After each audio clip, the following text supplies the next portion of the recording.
આધ્યાત્મિક મહાશક્તિમાં હું મોનાલી સોની આપ સૌનું સ્વાગત કરું છું। આપણું જે આ શરીર છે તે પંચ તત્વોમાંથી બનેલું છે, આપણે સૌ કોઈ જાણીએ છે। અને સાથે સાથે જે આ પંચ તત્વ છે તે આપણા જીવનને પણ ખૂબ જ નિર્ધારિત કરે છે। આખું જે જગત છે તમે જોશો કે તે પંચતત્વનું બનેલું છે। દરેક સજીવ વસ્તુ પંચતત્વના નિર્માણથી થયેલી છે અને ત્યારબાદ તે પંચતત્વમાં જ વિલીન થઈ જાય છે। પ્રાણી છે, મનુષ્ય છે, કુદરતની બનાવેલી દરેક વસ્તુઓમાં આપણને પંચતત્વ દેખાશે। આ શું છે?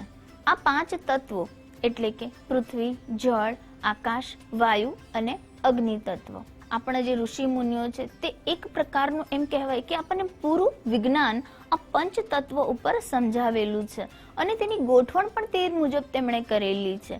કારણ કે જ્યારે પણ આપણા શરીરમાં કે આપણી આજુબાજુ જ્યાં પણ આપણે રહી રહ્યા છે તે દરેક જગ્યાએ પંચતત્વનું ખૂબ જ મહત્વ છે।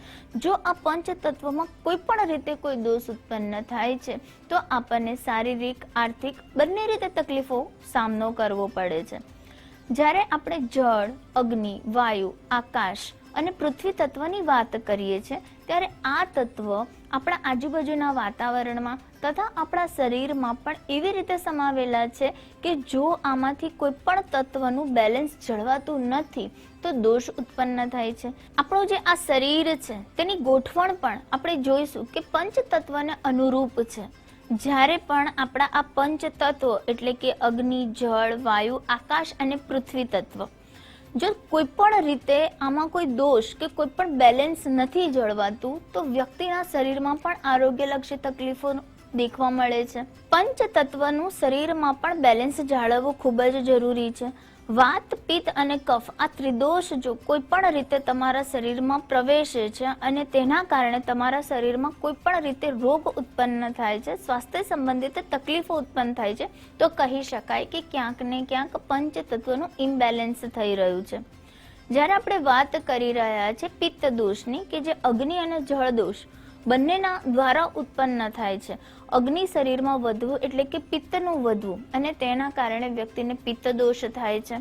જ્યારે આકાશ અને વાયુ તત્વ ભેળવીને વાયુનો જે દોષ છે એટલે કે વાત દોષ ઉત્પન્ન થાય છે અને વ્યક્તિની તાસીર ખૂબ જ ઠંડી છે અથવા તો તેને જે આપણી ઋતુઓ છે તે અનુરૂપ બદલાતા તરત જ તે બીમાર પડી જાય છે તો કહી શકાય કે વ્યક્તિમાં કફનો દોષ એટલે કે કફ દોષ એનો વધી રહ્યો છે।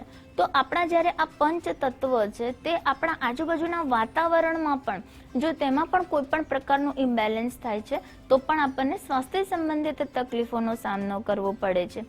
તેવી જ રીતે આપણા ઘરની વાત કરીએ તો ખૂબ જ જરૂરી છે। જ્યારે આપણે વાસ્તુની વાત કરીએ છીએ તો આપણા ઘરમાં જે પંચ તત્વ છે તેને અનુલક્ષીને આપણા ઘરની ગોઠવણ હોય, જેમ કે આપણા રસોડાની વ્યવસ્થા, આપણા સૂવાની વ્યવસ્થા, આપણા જે ટોયલેટ બાથરૂમ છે તેની વ્યવસ્થા, આપણા બેસવાના રૂમની વ્યવસ્થા, દરેક વ્યવસ્થા વાસ્તુને અનુલક્ષીને આ પંચ તત્વને અનુરૂપ હોવી જોઈએ તો વ્યક્તિના જીવનમાં સુખ, સમૃદ્ધિ દરેક પ્રકારના સુખ વ્યક્તિને પ્રાપ્ત થાય છે। જ્યારે આપણી જે મહત્વની 4 દિશાઓ છે ઉત્તર, દક્ષિણ, પૂર્વ અને પશ્ચિમ અને ત્યારબાદ નીકળતી બીજી ઉપદિશાઓ, જે ઉપદિશાની આપણે વાત કરીએ તો ઈશાન કોણ, નૈઋત્ય કોણ, વાયવ્ય કોણ અને અગ્નિ કોણ અને ઉપર આકાશ તત્વ છે। એટલે કે જ્યારે આ પંચ તત્વનું બેલેન્સ આપણા ઘરમાં અને આપણી આજુબાજુના વાતાવરણમાં પણ જો જળવાય છે ને તો પણ વ્યક્તિને તમામ પ્રકારના દુઃખ છે તે દૂર થાય છે, વ્યક્તિને સુખ અને સમૃદ્ધિ પ્રાપ્ત થાય છે, વ્યક્તિનું આરોગ્ય પણ સારું રહે છે અને તેના જીવનમાં કોઈ પણ પ્રકારની જો મુસીબત હોય તે દૂર થાય છે। પહેલાના જમાનામાં આપણા ઋષિ મુનિઓ દ્વારા, આપણા પૂર્વજો દ્વારા એવી રીતે આપણા રોજિંદો કાર્યોને ગોઠવવામાં આવ્યા હતા કે તેના દ્વારા પણ આપણા પંચ તત્વને આપણે દોષરહિત બનાવી શકતા હતા। નિયમિત ઘરમાં ગંગાજળ અને તુલસીવાળું પાણી જો છંટકાવ કરીએ છીએ તો આપણા જલ તત્વ સંબંધિત જે પણ દોષ છે તે દૂર થાય છે। સૂર્યદેવને તમે નિયમિત જળ અર્પણ કરો છો, ભજન વગાડો છો, ઘરમાં એક આધ્યાત્મિક વાતાવરણ બને છે અને દરેક લોકોના મનમાં સકારાત્મક વિચાર આવે છે તો આ જે દોષ છે આકાશ તત્વને આપણે બેલેન્સ કરીએ છીએ। આગળ જ્યારે ઘરમાં કોઈ પણ રીતે કોઈ ધૂપ કરવામાં આવે છે, અગરબત્તી કરવામાં આવે છે ગુગળ પ્રજ્વલિત કરવામાં આવે છે, કપૂર સળગાવવામાં આવે છે, ત્યારે કહી શકાય કે તમારું જે વાયુ તત્વ છે તે બેલેન્સ થાય છે. તમારા ઘરમાં જે ગાર્ડનમાં ઉગેલા જે પુષ્પો છે તેની જે સુગંધ છે તે હવા મારફતે મનને પ્રસન્નતાથી ભરી દે છે અને આ પણ એક સકારાત્મક માહોલ ઘરમાં બનાવે છે. અંતમાં જ્યારે પૃથ્વી તત્વની વાત કરીએ તો જ્યારે ઘરના દરેકે દરેક વ્યક્તિઓ સાથે બેસીને ભોજન કરે છે અથવા તો ભૂખ્યાઓને ભોજન કરાવો છો, તમે કોઈ ભંડારામાં જમણવાર કરાવો છો, તો તમારું પૃથ્વી તત્વ બેલેન્સ થાય છે.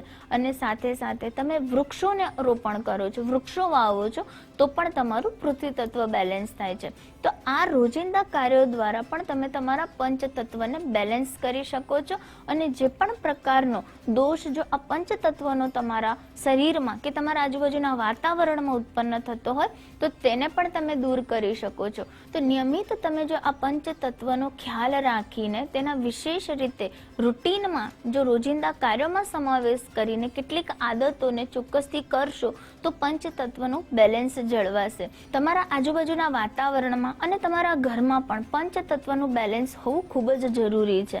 આ બેલેન્સ જો જળવાય છે તો વ્યક્તિને તમામ જે દુઃખ છે, દરિદ્રતા છે તે તો દૂર થાય જ છે, સાથે સાથે આરોગ્યલક્ષી પણ તેને ખૂબ જ સારો ફાયદો થતો જોવા મળે છે, તેના આરોગ્યમાં સુધાર થતો જોવા મળે છે.